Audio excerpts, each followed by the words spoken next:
Sige po, tayo po tayong lahat. Ayan. Nakikita niyo ba ang araw sa oras na ito? Sino ba pagising sa umaga nakita na ang pagsinag ng araw?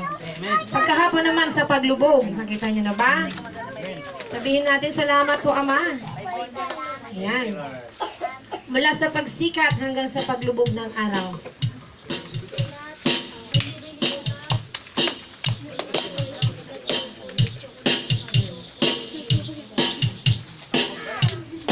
Magpalakpak sa Panginoon sa oras na ito. Hallelujah.